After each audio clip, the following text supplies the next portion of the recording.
Meus irmãos, eu peço que você abra a sua Bíblia na carta de Paulo aos Filipenses, capítulo de número 4.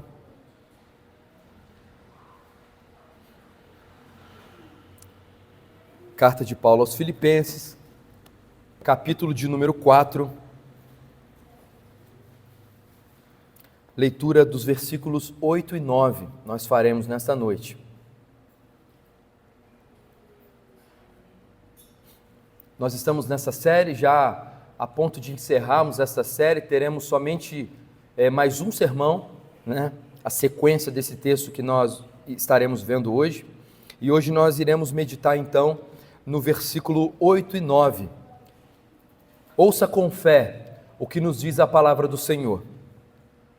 Finalmente, irmãos, tudo o que é verdadeiro, tudo o que é respeitável, tudo o que é justo, tudo o que é puro, tudo o que é amável, tudo o que é de boa fama, se alguma virtude há, e se algum louvor existe, seja isso o que ocupe o vosso pensamento.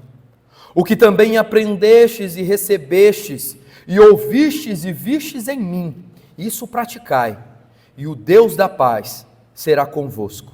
Até aí, a leitura da palavra de Deus. Vamos orar mais uma vez, clamando ao Senhor para que Ele nos ilumine nesta noite com o entendimento da sua palavra. Deus Santo, Deus Trino, Pai de nosso Senhor e Salvador Jesus Cristo, nós clamamos a Ti, Pai, que o Senhor fale ao nosso coração nesta noite através do Teu Santo Espírito que está presente aqui neste lugar. O Senhor é poderoso para falar conosco, o Senhor é poderoso para transformar o nosso coração, para fazer com que as verdades ouvidas e aprendidas da Tua palavra sejam aplicadas no nosso coração e executadas na nossa vida. Nós queremos, Pai, ouvir a Tua doce voz nessa noite. Abençoa, Deus, o pregador dessa noite, para que ele fale da parte do Senhor, para que ele seja instrumento da vontade de Deus para a edificação do Teu povo. Abençoa, Deus, aqueles que ouvem nesta noite, para que todos ouçam a voz do Senhor e sejam edificados através da instrumentalidade do Teu Santo Espírito que está no nosso meio nesta noite. Te agradecemos, Deus, e isso te pedimos, em nome de Jesus. Amém. Eu quero começar o sermão de hoje fazendo um exercício mental com cada um de vocês. Não precisa falar em voz alta, não precisa falar com a outra pessoa que está do seu lado, mas eu quero que você pense em uma comida. Pense aí, em uma comida. Pense num lugar onde você gostaria de viajar nas próximas férias. Pense numa música que você gosta muito de ouvir, aquela que você coloca no carro ou coloca no rádio em casa e aumenta o volume e canta sem vergonha alguma. Agora pense numa coisa que você não gosta muito de fazer. Pensou? Eu também pensei. Sabe o que é legal do pensamento? A não ser que você verbalize alguma dessas perguntas que eu te pedi, né, algum desses pontos que eu te pedi para pensar, ninguém, absolutamente ninguém aqui hoje poderá saber o que você pensou. Ninguém sabe na comida que você pensou, na música, no lugar, naquilo que você não gosta muito de fazer.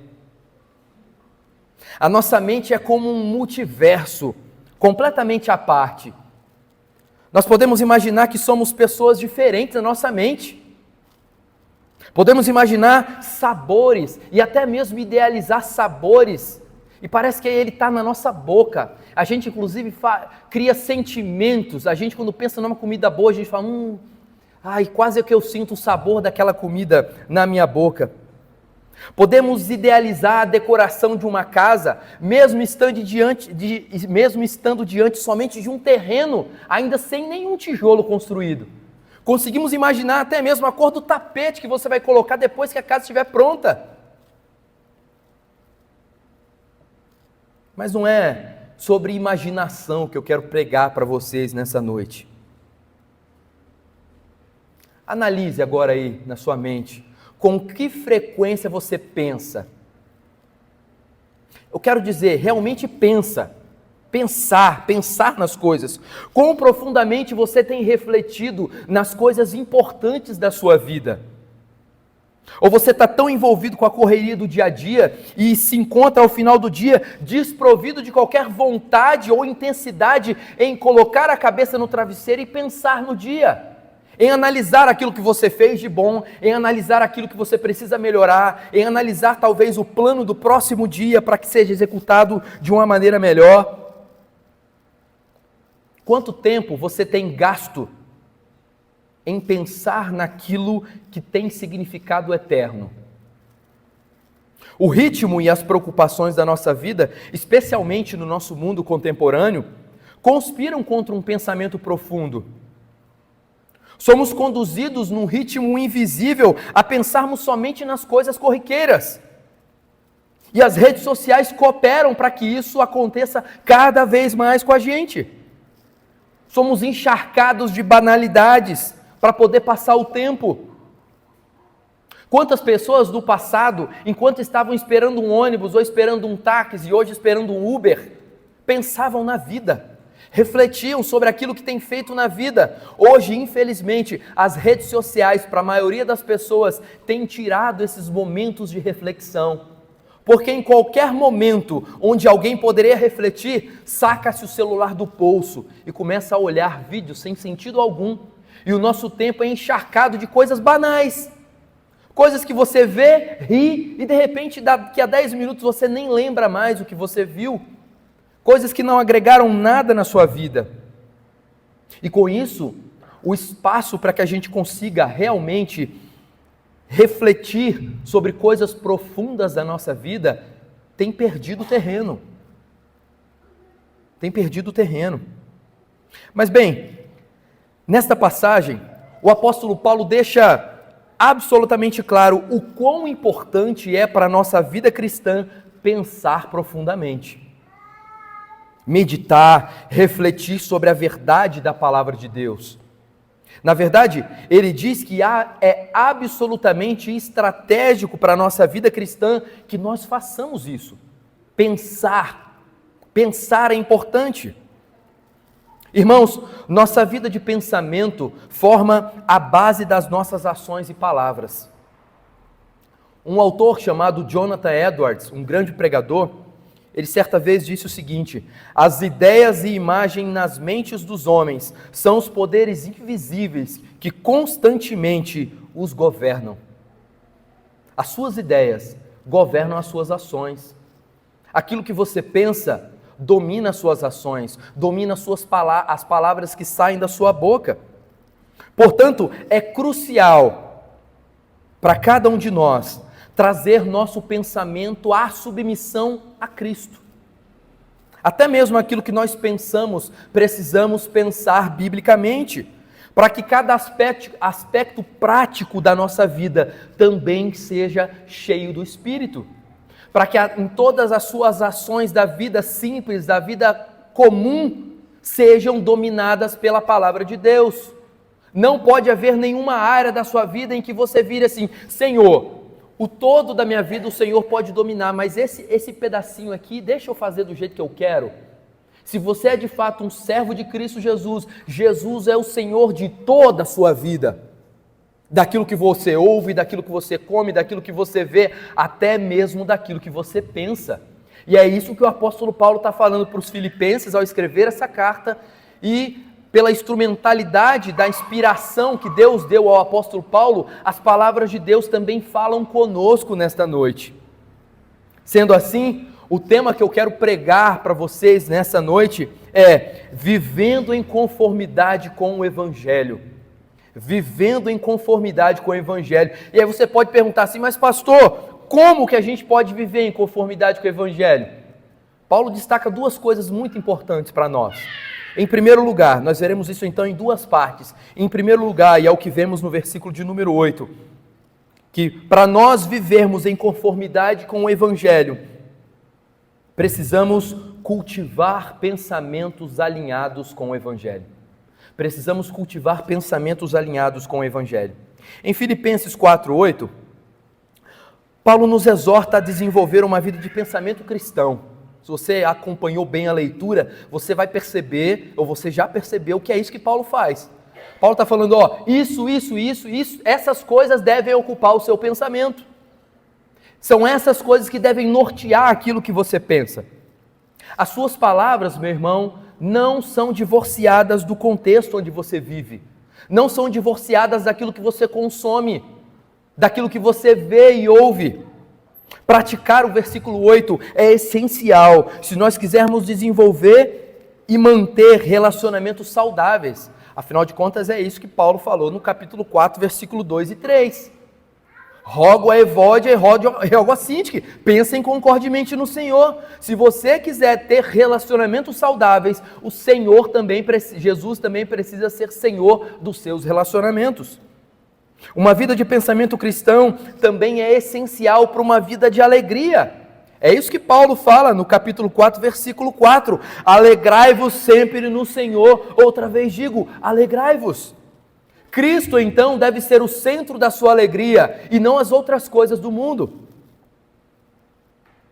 Mas também, no versículo 6 e 7 do capítulo 4, Paulo vai nos dizer que até mesmo a paz é uma dádiva de Deus para a sua vida. Se você tiver Cristo como seu Senhor, você há de desfrutar a paz de Deus, a paz com Deus. Uma vez que nossos pensamentos formam a base para o nosso comportamento, uma vida de pensamento piedosa também é essencial à obediência, a qual Paulo exorta a cada um dos filipenses e também a nós no versículo de número 9. Claramente, a vida de pensamento de Paulo estava no cerne do contentamento que ele havia aprendido em todas as situações. É o que a gente vai ver no sermão do domingo que vem. Paulo estava já ciente de que ele era alguém contente em toda e qualquer situação. Quer fosse uma situação boa, quer fosse uma situação difícil, Paulo continuava contente no Senhor. Então Paulo está nos dizendo, meus irmãos, a maneira de sermos pessoas inteiras em nosso relacionamento com Deus, uns com os outros e também dentro de nós. Nós precisamos adorar a Deus com a inteireza do nosso ser. A maneira como nós relacionamos com os outros também precisa ser dominada pelo senhorio de Cristo, e a maneira como a gente se relaciona conosco mesmos deve também ser dominada por Cristo. Observe que no versículo 8, Paulo descreve uma série de 6 virtudes. Mais uma vez ele faz uma sequência de virtudes. Virtudes que devem ocupar o pensamento cristão. Paulo não está aqui, meus irmãos, pedindo uma mera reflexão, nem mesmo uma mera meditação. Ainda que no texto original, a palavra que apresenta aqui para pensamento, no final do versículo 8, traz a ideia de meditação, mas aqueles que traduziram a minha e a sua Bíblia, colocaram a ideia do pensamento, que externa melhor aquilo que Paulo quis dizer. Por quê? Porque se estivesse aqui no texto meditação, infelizmente no nosso tempo, no nosso contexto, a palavra meditação traz um sentido de esvaziar-se. Para muitas religiões por aí, meditar é sentar, fechar o olho, cruzar as pernas e fazer um som estranho e esvaziar a mente. Mas o que Paulo está dizendo aqui é o contrário. Não é esvaziar, é se encher, é colocar na sua mente as virtudes que ele colocou. É se encher da vontade de Deus, é pensar na vida e nas coisas da vida de acordo com a palavra de Deus. Também não é reflexão num sentido de princípio somente. Refletir como se fosse um princípio, todas essas virtudes fossem princípios. Mas aqui a ideia é refletir, é pensar num viver segundo o fato da salvação. A palavra pensamento aqui só faz sentido para aqueles que já foram alvo da salvação de Cristo, para que já foram lavados e remidos pelo sangue do Cordeiro e agora retêm a palavra como a palavra de Deus e são exortados, como foram os filipenses e como somos nós hoje. Olha, vocês precisam pensar dessa forma, nestas coisas. Lembra? No capítulo 2, versículo 5, o apóstolo Paulo fala: tende em vós o mesmo sentimento que houve também em Cristo. E agora aqui no versículo 8, Paulo está dizendo assim: pensem da mesma maneira que Cristo pensa. Da mesma maneira que Cristo pensava quando esteve neste mundo. Quando Cristo é a norma da nossa vida, a norma do nosso pensar, o pensamento envolve o poder para viver. Quando Cristo domina o seu pensamento, todas as suas ações são dirigidas à glória de Deus, e não à sua própria glória, não ao mundo em que você vive, não ao próximo. As suas ações são destinadas a glorificar a Deus, e por isso você se relaciona bem consigo mesmo, por isso você se relaciona bem com o próximo, por isso você se relaciona bem com a sociedade, por isso que você ora pelo governo. Mesmo que talvez o presidente, o prefeito, o governador não seja quem você gostaria que estivesse lá, mas se você é temente a Deus, você ora por ele. Porque o apóstolo Paulo disse em Romanos, dizendo que toda a governança deste mundo, todo líder deste mundo foi colocado por Deus, quer você goste ou não. Mas muito embora as escrituras não sejam mencionadas especificamente nessas virtudes que Paulo destaca aqui, nós podemos presumir que seja. De fato ela é mencionada. Porque é a única maneira da gente saber e descobrir aquilo que é verdadeiro, respeitável, puro, amável, de boa fama, virtuoso, aquilo que é louvável. Só dá para saber dessas coisas se nós entendermos essas coisas pela Escritura e não pela sabedoria do mundo. E aí a primeira virtude que Paulo destaca é: pense em tudo que é verdadeiro. A palavra para verdadeiro aqui, meus irmãos, significa correto. Pense em tudo aquilo que é correto. É isso que Paulo está dizendo. Aquilo que é verdadeiro quanto ao fato, aquilo que é correspondente à realidade. 2 mais 2 são 4. Um verdadeiro cristão está na igreja de Cristo. Um verdadeiro cristão lê a Bíblia, um verdadeiro cristão ora ao seu Deus, um verdadeiro cristão é dominado pelo senhorio de Cristo em todas as áreas da vida. Isso é realidade. O próprio Deus é o teste para a gente saber o que é a verdade. Deus é imutável e os padrões revelados em sua palavra derivam de sua natureza santa, e esses padrões também são imutáveis. Se Deus é verdadeiro, e a Bíblia é a palavra de Deus, a Bíblia também é verdadeira. E se Deus é imutável, a Bíblia jamais mudará. Ainda que a nossa cultura crie padrões diferentes daquilo que Deus estabeleceu. Deus estabeleceu que o homem foi criado, que a mulher foi criada, e o casamento é a união entre um homem e uma mulher. Ainda que na nossa sociedade comece a dizer que casamento não é mais a união entre o homem e a mulher, você deve ficar com a verdade de Deus. Por isso, meus irmãos, não sejam vencidos pelo vocabulário. Um casal é somente um homem e uma mulher. Ainda que a cultura imponha um outro nome, ainda que a cultura te oprima para que você não fale essas coisas, não negocie a verdade de Deus. Deus criou homem e mulher, e tantas outras verdades que nós podemos também aprender. Paulo, escrevendo a Tito, afirmou que Deus não mente. Tito capítulo 1, versículo 2. Jesus também afirmou para si que Ele é a verdade. Agora, o oposto de Deus, o Pai, o oposto de Deus, o Filho, é Satanás. Satanás é um mentiroso. Ele é o pai da mentira. Por isso, crianças, vocês não devem mentir, porque o pai da mentira é o diabo. Vocês não devem mentir. Tudo aquilo que acontece na escola, você deve chegar em casa e contar para o papai e para a mamãe. Tudo aquilo que talvez alguém um dia fizer com você e falar assim, não conta para ninguém, você precisa saber que para o seu pai e para a sua mãe não tem segredo. Conte para o papai e para a mamãe. Lembre-se, Deus é verdadeiro e o diabo é o pai da mentira. Não contem mentira, falem somente a verdade. Mas como criaturas caídas, nós somos propensos a mentiras, a enganos do próprio Satanás. E a única maneira de nós conhecermos a verdade e andarmos nela é nós mergulharmos no conhecimento da palavra de Deus. Não dá para saber o que é verdadeiro se você não estuda a própria verdade. É por isso que o profeta disse: o meu povo peca por não conhecer as Escrituras.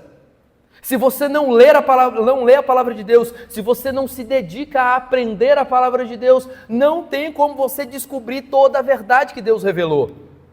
Se você depender de aprender do Evangelho somente quando o pastor vier aqui pregar para você, se a sua vida de devocional ao estudo da palavra depender somente da escola bíblica, você vai ser um cristão fraco, você vai ser um cristão frágil. Porque se você comer uma vez só por semana, você não consegue sobreviver. Por que que espiritualmente às vezes a gente faz isso? Deixa para se alimentar somente no domingo. Você come arroz com feijão só no domingo? Você come todo dia. Porque se você não comer, o seu corpo vai definhando. Assim também é a nossa vida espiritual. Se nós não nos alimentarmos diariamente, nós vamos definhando, nós vamos enfraquecendo. E alguém fraco espiritualmente é alguém suscetível às tentações do diabo. E aí o diabo vem. O diabo não sabe o que você pensa, o diabo não sabe aquilo que você ora em silêncio, mas ele vê se a sua Bíblia está lá guardada dentro da gaveta e ela vai passear de novo só no domingo. Sabe aquelas pessoas que na hora que dá, nosso culto é às 19, quando dá 18h40, você viu minha Bíblia? Isso é um péssimo sinal. Porque passou o domingo inteiro e ela nem leu a Bíblia. Ou passou a semana toda e ela não leu a Bíblia. Quando nós éramos pequenos, o meu pai era representante comercial e o meu pai fazia um teste com o meu irmão. Meu irmão estava mais firme na igreja do que eu na época, quando nós éramos jovens. E aí meu pai ia viajar e falava assim: Felipe, nessa semana eu quero que você leia o Evangelho de João. Aí o Felipe falava: tá bom, pai. E aí o meu pai viajava. Só que meu pai botava uma nota de R$10, naquela época R$10 era dinheiro à beça. Meu pai colocava R$10 no capítulo 1 de João, na Bíblia dele, e botava lá. Meu pai chegava na sexta-feira à noite, e cumprimentava todo mundo, dava beijo em mim, no meu irmão, na minha mãe. Falou: Felipe, leu a Bíblia, Felipe? E aí, Felipe, pai, pega a sua Bíblia lá. E aí, ele abria e os R$10 estavam lá. Aí meu pai falou: você não leu.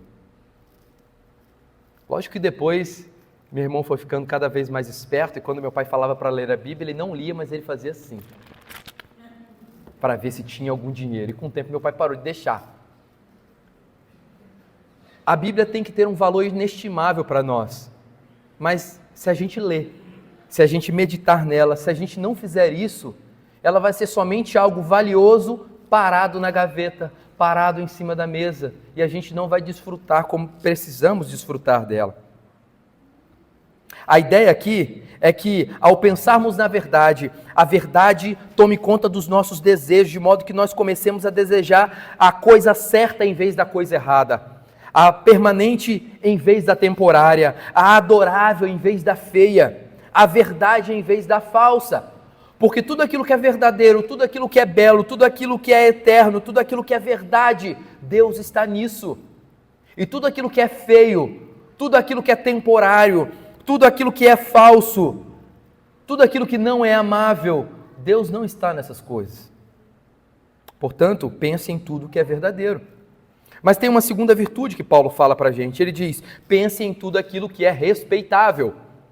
A palavra respeitável aqui significa aquilo que inspira reverência, admiração, algo honroso. É uma qualidade do caráter exigido para os oficiais da igreja. Se você olhar lá em 1 Timóteo 3,8, vai ver que é uma qualidade exigida para os diáconos. Os diáconos da igreja de Cristo precisam ser pessoas respeitáveis. A mesma palavra também aparece em 1 Timóteo 3,4, indicando também que os presbíteros devem ser pessoas respeitáveis e criar os seus filhos em respeito. Mas também a mesma palavra aparece em 1 Timóteo 2,2, sendo direcionada a todos os crentes. Talvez você falou assim: não, é só para diácono e presbítero. Não, é para todos nós, todos os crentes. Não é só para os oficiais, não é só para aqueles que se destacam na liderança da igreja, é para todo mundo. Isso significa, meus irmãos, que os cristãos devem levar a vida a sério. Não devemos ser tolos, que tratam a vida como uma piada perpétua, como se fosse um bobo alegre. Vivemos à luz da eternidade, mantendo em mente a incerteza de que a vida é curta. E a realidade do céu e inferno é um fato bíblico.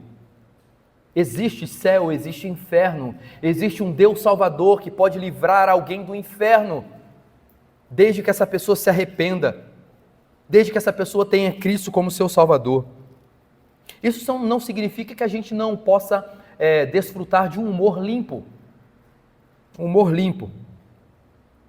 Mas nosso teor geral de comunicar a vida, de viver a vida no mundo perdido, deve ser desse incentivo que a palavra nos dá, de que a nossa vida é breve. Cristo está voltando. Maranata, ora vem, Senhor Jesus. Quanto tempo que você não ora para Jesus voltar logo? Senhor, volta. Ou às vezes você fala assim, Senhor, eu queria que o Senhor voltasse, mas eu queria ver tanto a minha filha casando, eu queria tanto ver meus netos. Não, se isso acontecer vai ser uma coisa boa, mas o seu desejo deve ser que Jesus volte, ainda que talvez você não veja os netos. Peça para Jesus voltar e buscar a sua igreja. Como que nós podemos buscar nobreza de caráter em nossas ações e pensamentos? Meditando na palavra de Deus. Pensar naquilo que é respeitável envolve meditar na palavra de Deus, envolve ter critério do conteúdo que você consome, envolve comunhão com cristãos maduros, envolve autoavaliação regular. Reflita sobre os seus pensamentos e atitudes, identifique áreas em sua vida onde você pensa naquilo e você fala, puxa vida, aqui eu sei que eu preciso melhorar, eu não tenho sido fiel a Deus nessa área. Talvez a maneira como você tem tratado os seus pais tem sido infiel com Deus, talvez a maneira como você tem tratado os seus filhos tem sido infiel com Deus, talvez você tenha amado demais os seus filhos e menos a Deus. Talvez você tenha amado menos os seus filhos. Cuidado com isso. Atitudes e pensamentos respeitáveis refletem a transformação de Cristo, a transformação que Cristo realiza em nós, na nossa vida. É ter a mente renovada pelo Espírito, é ter o foco nas coisas do alto, é manifestar o fruto do Espírito e mortificar o pecado a cada dia. Não dá para um cristão usar aquele jargão terrível quando peca e fala assim, a carne é fraca. A carne é fraca, mas o Espírito que atua e habita em você é forte. E agora por este Espírito você pode dizer não ao pecado. Mas para isso nós temos que ter uma vida de pensamento cristão. Para isso a gente precisa se encher da palavra. Para que o velho homem seja a cada dia, a cada passo, cada vez mais mortificado.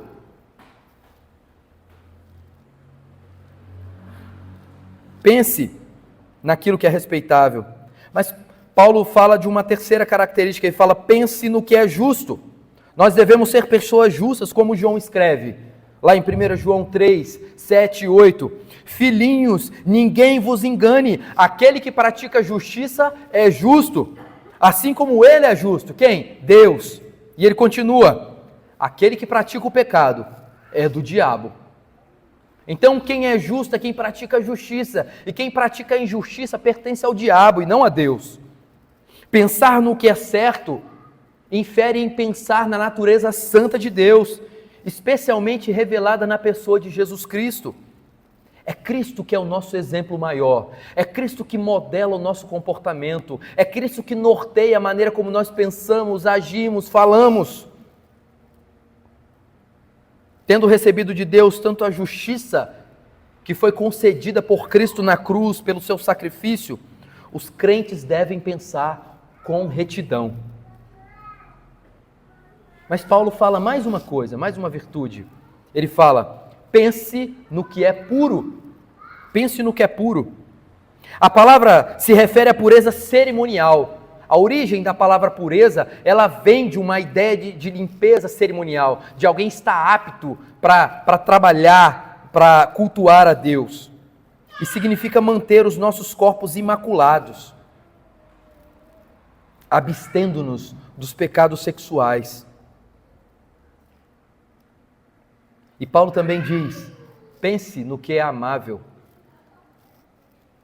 Essa palavra ela é interessante, a palavra amável, porque ela ocorre somente aqui, em todo o Novo Testamento. É o que na teologia se chama de apax legomena. É quando uma palavra só aparece uma única vez. E essa palavra é isso. Ela só aparece aqui, em todo o Novo Testamento. E ela significa o que é agradável, o que é afável, aquilo que recorda amor. Às vezes nós somos atraídos por aquilo que é mal. Nosso coração, que é enganoso, nos leva a pensar e agir de uma maneira má. Mas essa palavra deve ser tomada com um contexto, significando que o que é puro deve ser atraente a nós. Jesus Cristo é inerentemente atraente.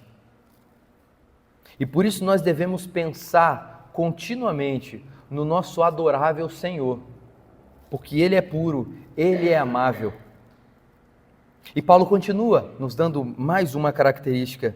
Ele diz: pense no que é de boa reputação. Essa também é uma palavra única no Novo Testamento. A palavra eufemos, de onde vem a nossa palavra eufemismo. Você vai entender a ligação dessa palavra com reputação. Refere-se a alguém que goza de uma boa reputação. Aqui é tanto a nossa maneira de falar quanto a maneira de nos referirmos aos outros. Por que daí vem a palavra eufemismo? O que é eufemismo? É em vez de você falar que uma pessoa, por exemplo, você fala assim, fulano é um mentiroso. Você fala assim, fulano de tal falta com a verdade. Não é mais bonito? É algo respeitável. Você não está tendo satisfação em colocar um adjetivo pesado sobre a outra pessoa. Ou, por exemplo, se você for pensar num comportamento sexual de uma pessoa e usar uma palavra torpe, em vez de usar uma palavra torpe, você que é alguém respeitável, vai falar assim, essa pessoa está tratando o seu corpo de uma maneira desprezível. Isso, daí que vem a ideia de eufemismo, a ideia de uma boa reputação, alguém respeitável. Eu convivi com o pastor Fábio. O pastor Fábio hoje é pastor da igreja do Guará 2, lá em Brasília. O pastor Fábio foi pastor por muitos anos na a primeira igreja de Vitória, e a gente convivia muito bem lá. E uma coisa que me chamava a atenção no pastor Fábio em todas as nossas conversas, formais ou informais, eu nunca vi o pastor Fábio aceitando uma reclamação ou falando de alguém de uma maneira torpe. Nunca vi. Às vezes alguém chegava, ou às vezes eu mesmo virava e contava alguma situação de alguém, e ele sempre tinha uma palavra abençoadora. E eu como aprendi com aquele homem? E nós também precisamos nos cercar de pessoas assim, de pessoas que não vão, na hora que você vem falando alguma coisa pesada, a pessoa vai aliviar a conversa. Ela não te incentiva a continuar no pecado ou falando coisas feias. Na verdade, uma pessoa respeitável é alguém que vai fazer com que alguém que não tem respeito se envergonhe de falar coisas terríveis na presença dela. Eu não sei se você teve já a boa surpresa de chegar diante de alguém, e aí falou assim, não, vamos parar de conversar porque ele chegou. Não é porque você é o santarrão, é porque a pessoa se incomoda de falar aqueles assuntos que ela fala na sua presença. Se você é alguém que trabalha e tem um grupinho de amigos, e aí as pessoas não sentem vergonha de falar coisas terríveis na sua presença, pode ser porque elas são de fato depravadas, mas também pode ser porque você não tem dado um bom testemunho da sua piedade. A sua piedade não tem incomodado aquelas pessoas depravadas. Pense nisso. Paulo está falando, pense naquilo que é respeitável. Seja alguém de boa reputação. Paulo aqui, meus irmãos, quer refletir sobre essas qualidades que vêm de Deus e devem ser características nossa como filhos de Deus. É como se ele estivesse dizendo assim para a gente e para os filipenses: dê a elas o peso das suas decisões. Ao tomar qualquer decisão, ao tomar qualquer atitude, essas coisas devem estar conduzindo a sua ação, conduzindo a sua vida prática. É como se Paulo estivesse dizendo: permita que essas virtudes moldem a sua conduta. Em outras palavras, pense nessas coisas com a intenção de fazê-las. É por isso que Paulo está colocando essas virtudes aqui. Paulo não quer que os filipenses somente pensem, olha, analisem essas coisas. Não, Paulo está trazendo aqui o verbo pensar, a ideia do pensamento aqui é um imperativo, é uma ordem que Paulo está dando, e ele, como apóstolo, nós precisamos acatar essa palavra como palavra de Deus. Provérbios 4, versículo 23, é um texto que você deve ter riscado na sua Bíblia, diz: sobre tudo o que se deve guardar, guarda o coração, porque dele procedem as fontes da vida. Outro profeta vai dizer que o seu coração é desesperadamente enganoso. E agora o Provérbios, um livro de sabedoria, está dizendo: guarde o coração. O coração aqui como centro das nossas emoções, centro do nosso pensar. O alimento que entra na sua mente deve ser observado de tão perto quanto o alimento que entra no seu corpo. Tem muita gente por aí que é mais preocupado com o alimento para o corpo do que com o alimento para a alma. Vigie seus pensamentos, mais cedo ou mais tarde eles se tornarão suas palavras. Observe suas palavras. Mais cedo ou mais tarde, elas se tornarão suas ações. Observe as suas ações, porque elas se tornarão seus hábitos. Observe os seus hábitos, porque eles se tornarão o seu caráter. Observe o seu caráter, porque ele dará o tom do seu destino. Como podemos viver em conformidade com o Evangelho? Cultivando pensamentos alinhados com o Evangelho. Isso tudo nos leva ao nosso próximo ponto, pois nossa vida não é somente pensamento e meditação. A vida cristã não é só isso. Como já vimos, aquilo que pensamos inevitavelmente se torna nossas ações. Portanto, em segundo lugar, na nossa mensagem de hoje, como podemos viver em conformidade com o Evangelho? Em segundo lugar, praticando os princípios do Evangelho. É o que nós vamos ver no versículo de número 9.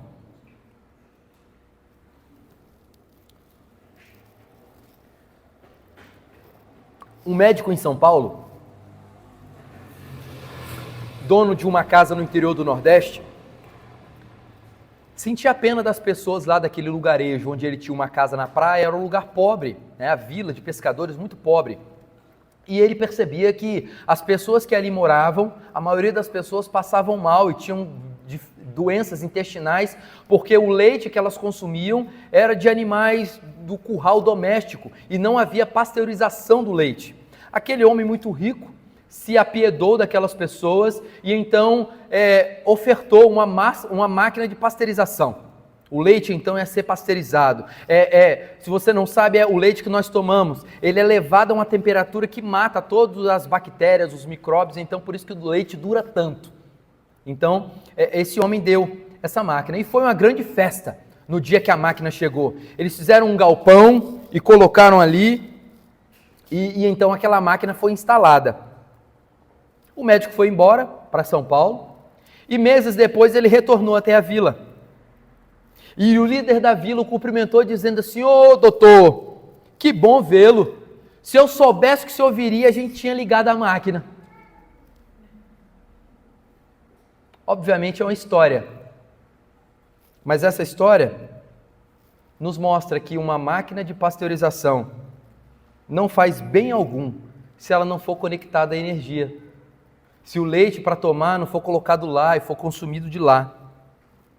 Enquanto nós talvez rimos da história, se você a tiver entendido, muitos cristãos por aqui tratam da Bíblia como aquela máquina de pasteurização. Ela ocupa um lugar central na casa. Muitas pessoas, inclusive, abrem algum salmo e as páginas onde o salmo é aberto ficam até amareladas, ficam lá. E as pessoas não lê, ela não medita naquilo. As pessoas não estão conectando para lidar com os problemas em suas vidas, para resolver os problemas através do entendimento das Escrituras. Elas não estão aplicando as Escrituras para mudar sua conduta.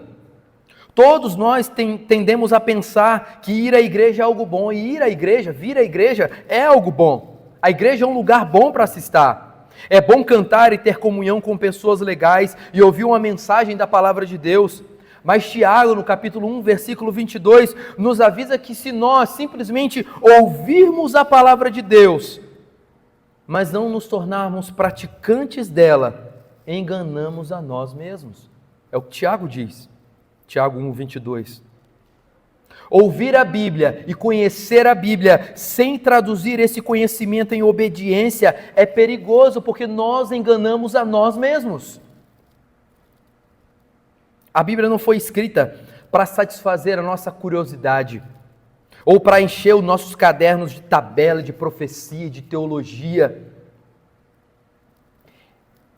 Ela foi escrita para ser traduzida numa conduta genuinamente cristã na nossa vida diária. Em Filipenses 4:9, Paulo nos exorta a seguir seu exemplo, tornando-nos praticantes da palavra. Ele nos mostra que a conduta cristã é construída sobre conteúdo bíblico. E é vital porque ela resulta na própria presença do Deus da paz da nossa vida. Não é assim que ele termina o versículo 9? O versículo 9, meus irmãos, não pode e não deve ser separado do versículo 8. Nossa vida de pensamento forma a base do nosso comportamento. Se a nossa conduta é simplesmente conformidade externa com as expectativas da multidão cristã, ela não é genuína e ela não vai resistir às provações e às tentações dessa vida. A conduta cristã deve fluir de uma vida de pensamento cristão. Uma vida de pensamento cristão é resultado de uma conversão genuína, onde Deus nos concede uma nova natureza capaz de agradá-lo. Martin Lloyd Jones, o grande pregador, disse: o Evangelho não é algo que acrescentamos à nossa vida, mas sim algo que deve dominá-la completamente. O Evangelho deve dominar a sua vida. Em quais áreas, pastor? Em todas. Em todas. A vida, portanto, não é meramente uma modificação natural, algo que pode ser conquistado por uma meditação dedicada. A vida cristã, meus irmãos, é uma nova vida. E os cristãos não apenas acrescentam algo à sua vida, eles são pessoas que foram mudadas no centro. Porque a palavra de Deus nos diz que nós recebemos um novo coração, nós nascemos da morte do pecado e agora vivemos e somos completamente diferentes. Por isso, meu irmão, não use aquela desculpa quando você pecar. Ah, é o velho homem, né? Porque o velho homem foi crucificado na cruz junto com Jesus Cristo. E você agora precisa viver como o novo homem, a nova mulher que você é pelo Espírito Santo, por Cristo Jesus. Deus te deu a habilidade, o poder, a força espiritual de dizer não para o pecado. E você deve viver assim. Veja, você não é salvo por isso, mas pelo fato de você ser salvo, as suas obras enaltecem a obra de Cristo na cruz. Aquilo que você faz, aquilo que você pensa, aquilo que você pratica, lança luz ao Evangelho de Cristo. Uma vez que nós somos convertidos pela fé em Cristo, nós começamos o processo de santificação, ou para alguns o crescimento em santidade, através da renovação da nossa mente, através das Escrituras. E as mudanças, elas correspondem numa nova conduta, para que a gente aprenda a guardar as palavras de Deus na nossa vida, na nossa vida comum. No versículo 9, Paulo nos mostra que esse processo funciona, e ele é vital na importância, a saber que o senso da presença de Deus como Deus da paz está ligado a Ele. Olha o versículo 9 mais uma vez comigo. O que também aprendestes e recebestes, e ouvistes e vistes em mim, isso praticai. Olha, qual é a consequência dessas coisas? Daquilo que você ouviu, daquilo que você aprendeu, daquilo que você viu. Se essas coisas estão em você, Paulo vai falar, a consequência disso é que o Deus da paz está contigo. O Deus da paz está contigo. E ele menciona 4 componentes que eu quero destacar para a gente aqui nesse ponto. 4 componentes. O intelectual, que é aquilo que você aprendeu. O volitivo, que é a ideia de vontade, da mudança de desejo, que é o que você recebeu. O comportamental, que é aquilo que você viu e ouviu e agora você deve praticar. E por fim o emocional, que é o Deus da paz estar com você. Isso é de cunho emocional. Então, em primeiro lugar, o componente intelectual. A fé cristã tem conteúdos que devem ser ensinados e aprendidos. A palavra aprendido implica que a fé cristã tem conteúdo que deve ser ensinado por alguém que o entenda mentalmente. E alguém que aprenda mentalmente. Ou seja, a fé cristã, Deus escolheu que para que a fé chegue ao coração das pessoas, há necessidade de alguém ensinar e alguém entender. E isso é obra do Espírito Santo, tanto na vida daquele que ensina, quanto na vida daquele que aprende. O uso dessa palavra implica num processo intelectual, que sempre tem efeitos externos e também envolve uma iniciativa intelectual consciente. Claro, a fé cristã é muito mais que uma compreensão intelectual, porque senão era fácil. Nós escolheríamos o melhor pregador das igrejas aqui de Barretos, pegaria um monte de gente na rua, levava lá para o estádio do Barretos, e o pregador pregava, e uma vez alguém eloquente, com uma boa lógica, com uma boa técnica de comunicação, todo mundo ia entender a mensagem e sair dali todo mundo crente, batizado. Não é assim que o recebimento da fé funciona. O recebimento da fé não é pela racionalização, é pela ação de Deus no coração do homem. A Escritura ensina que o Deus desse século, que é Satanás, lá em 2 Coríntios 4:4, ele cegou a mente dos incrédulos, para que não vejam a luz do Evangelho da glória de Cristo, que é a imagem de Deus. Assim, é necessário para que alguém, para receber o Evangelho, o próprio Deus abra a cabeça. Eu sei que tem pessoas que você ama, que a vontade era pegar um facão espiritual, rachar a cabeça dele no meio e colocar a Bíblia lá dentro. Eu falo assim, Senhor, não é possível que essa pessoa não entende. É porque não é pela razão, é pela fé. E a fé é um dom de Deus, é Ele que concede a fé. Então o seu papel é continuar pregando, mas também orar, para que Deus intervenha na vida daquela pessoa e transforme.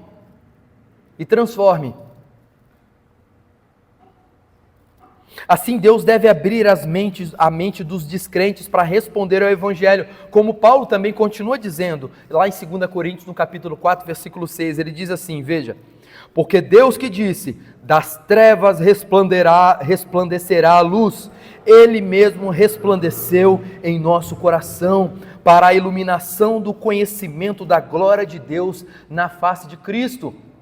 Você hoje, meu irmão e minha irmã que está aqui, se Cristo é o seu Senhor, saiba que não foi pela sua inteligência, foi porque Deus iluminou a sua mente, Ele te concedeu a fé, Ele te deu um novo coração, e agora você olha para Cristo e fala, o Senhor é o meu Salvador. Foi por Deus. Esse é o aspecto intelectual, mas também existe o componente volitivo. O conteúdo da fé deve ser respondido na nossa vontade. Deus não muda só a maneira como nós pensamos.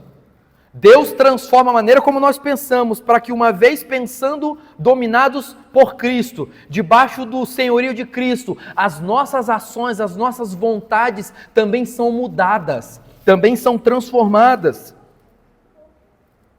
No texto, menciona as coisas que aprendestes e recebestes. A palavra receber aqui significa tomar para si. Pegou, aquilo que você pegou para você, falou, isso aqui agora eu vou trazer para a minha vida. É isso que Paulo está dizendo. Especialmente nas tradições, as tradições entregues pelo Evangelho de Cristo e pelo ensino dos apóstolos. Receber o ensinamento sobre Cristo, o Evangelho e as exigências morais e éticas que acompanham o Evangelho, significa submeter a própria vontade ao senhorio de Jesus Cristo. Abra sua Bíblia lá em Ezequiel 36. Nós lemos inclusive esse texto hoje pela manhã. Ezequiel 36, versículo 26 e 27.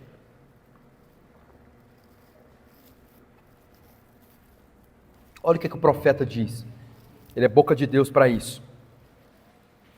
Ezequiel 36, 26 e 27 diz assim, o Senhor: dar-vos-ei coração novo, e porei dentro de vós o espírito novo. Tirarei de vós o coração de pedra, e vos darei coração de carne.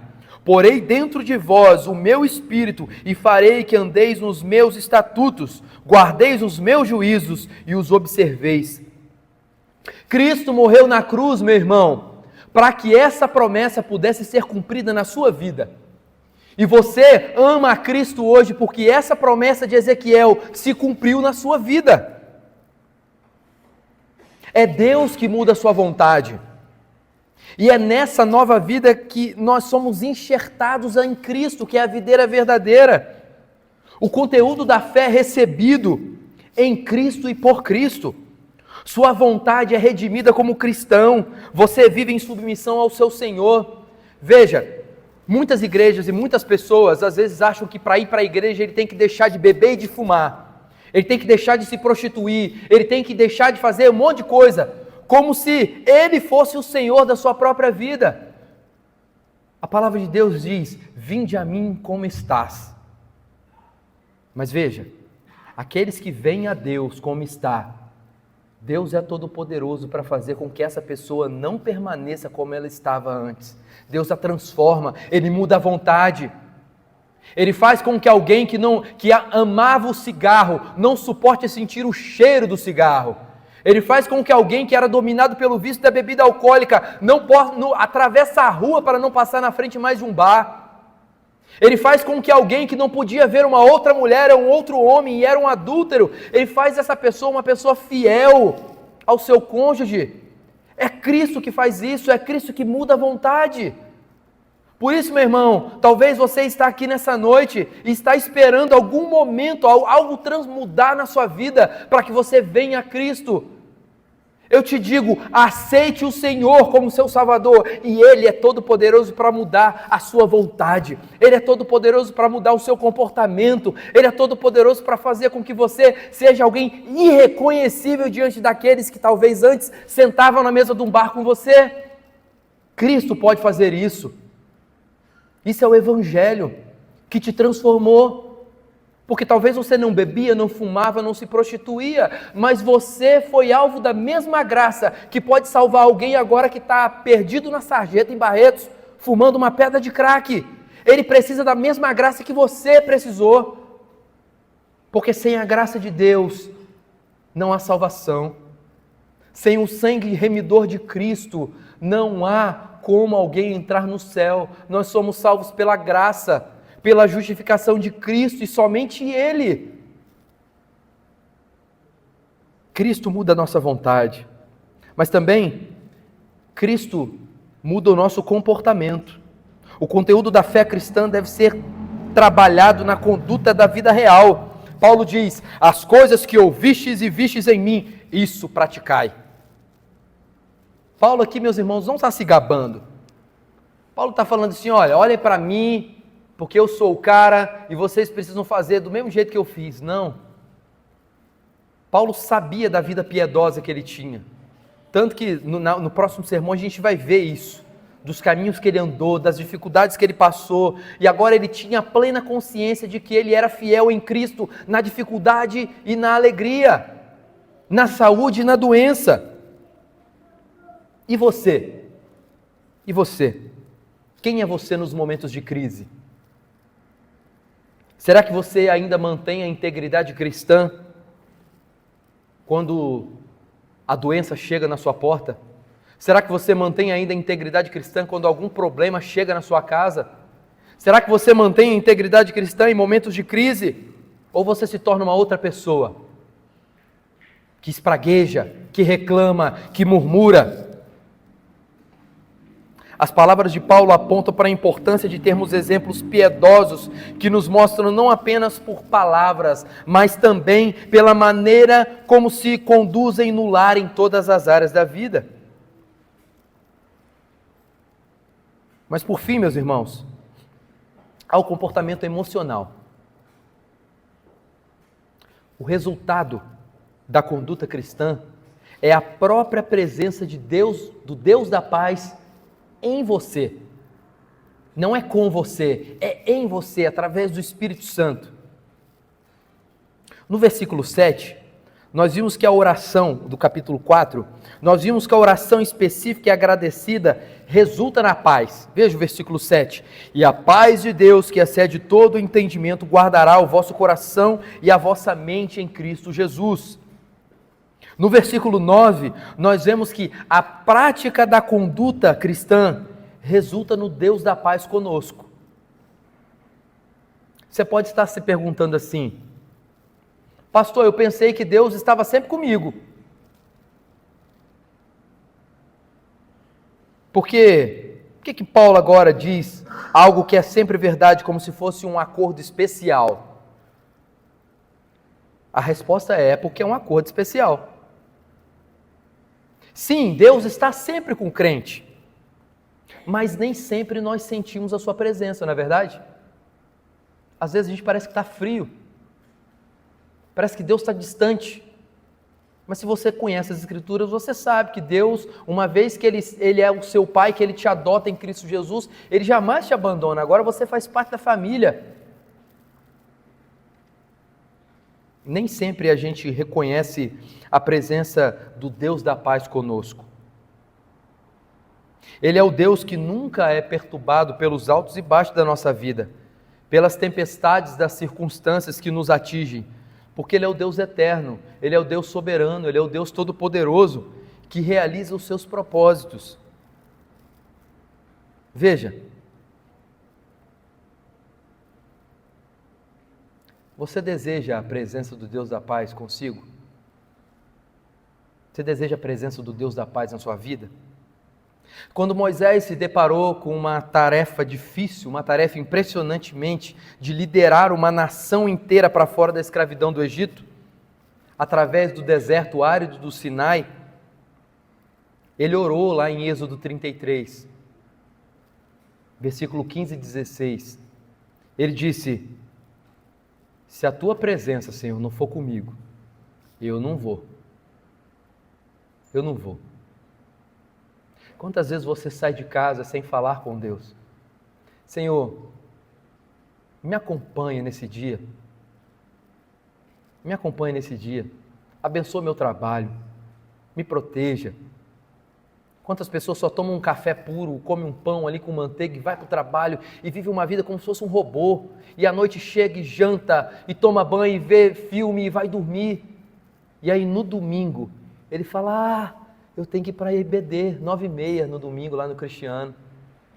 Aí é bom que é à noite, o culto é só às 19 horas, dá para almoçar, tirar um cochilo, depois eu vou para a igreja de novo. Aí na segunda-feira começa tudo de novo, distanciado do Deus da paz.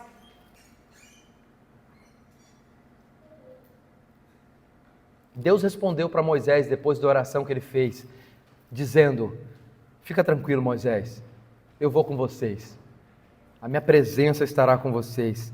A presença de Deus da paz conosco é prometido se nós colocarmos o nosso conhecimento da fé cristã na conduta cristã diária.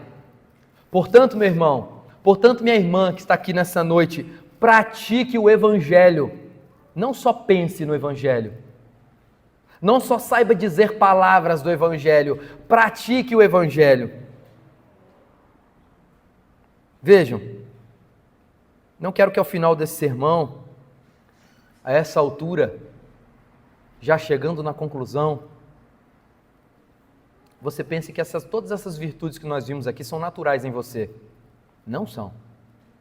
Não são. Todas as virtudes e exortações que nós vimos nessa noite, se elas existem em você, se elas estão presentes no seu pensamento, são obras do Espírito Santo. E aí você pode ter esse sentimento, esses pensamentos, como prova da sua própria conversão. Porque se isso domina o seu pensamento, se agradar a Deus faz parte da sua vida, você é alguém que já foi alvo da graça de Deus. Você pode descansar que o seu fim é ao lado de Cristo Jesus por toda a eternidade. Mas você tem um papel importante nisso. Um papel importante no desenvolvimento dessas virtudes. Você precisa buscar. É você que precisa pensar. É você que precisa colocá-las em prática. Faça isso destemidamente. Sabe por quê, meu irmão? Porque o Espírito Santo de Deus há de auxiliar em todas as suas limitações.